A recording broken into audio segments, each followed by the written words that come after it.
Video ini dibuat sebagai tugas mata kuliah Bahasa Indonesia dengan dosen pengampu Mawardi Nurullah, SPD MPD, kelas K513, Program Studi S1 Akuntansi, Universitas Pamulang.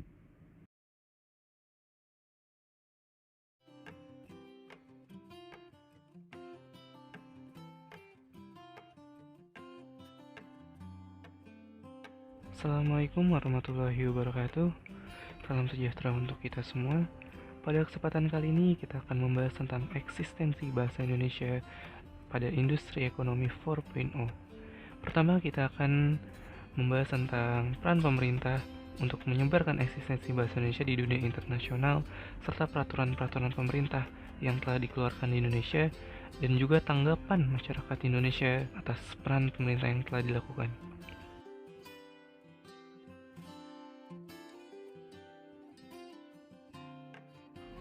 Eksistensi bahasa Indonesia mulai naik pada saat bahasa Indonesia terpilih sebagai bahasa ASEAN pada konferensi tingkat tinggi di Kuala Lumpur, Malaysia pada November 2015.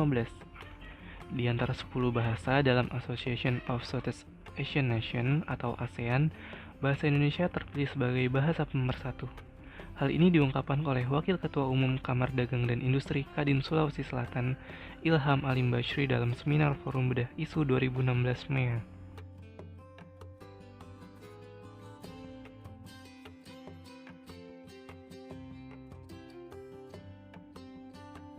Selain itu, Presiden Joko Widodo telah menandatangani Peraturan Pemerintah Nomor 63 Tahun 2019 tentang penggunaan bahasa Indonesia.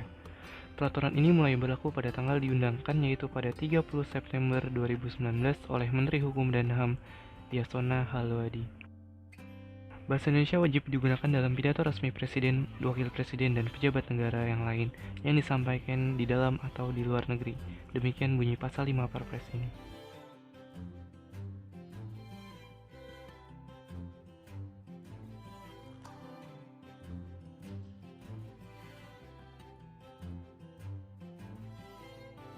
Menurut mantan Menteri Luar Negeri Retno Marsudi, Perpres ini tidak akan berdampak pada diplomasi politik Indonesia, karena penggunaan bahasa Indonesia asal di forum PBB misalnya merupakan hal yang lazim digunakan.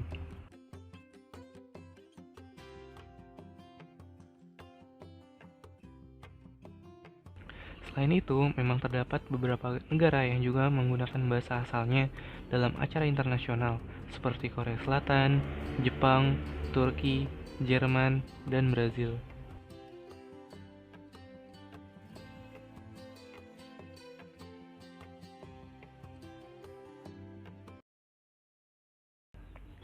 Namun, walau berbagai hal telah dilakukan oleh pemerintah untuk mempertahankan eksistensi bahasa Indonesia di dunia internasional, dalam industri 4.0 ini masih banyak kalangan milenial yang menyepelekan hal tersebut. Penggunaan bahasa Indonesia baik dalam kehidupan sehari-hari maupun dalam lingkup media secara luas mulai menampakkan adanya pergeseran ke arah arus modernitas yang ditandai dengan maraknya penggunaan bahasa remaja atau sering pula diartikan sebagai bahasa gaul. Kehadiran bahasa gaul berjalan beriringan dengan konsep kebudayaan populer di Indonesia.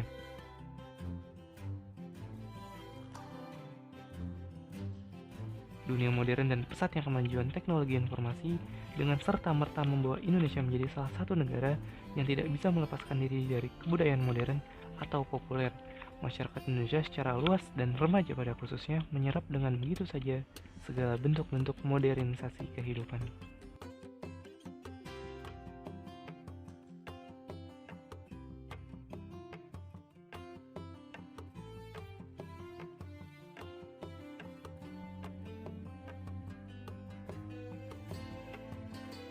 Kesimpulannya, bahasa Indonesia memiliki eksistensi yang cukup tinggi di dunia internasional. Namun, sangat disayangkan, bahasa Indonesia rentan dipengaruhi oleh bahasa luar yang faktor pendorong utamanya adalah generasi milenial.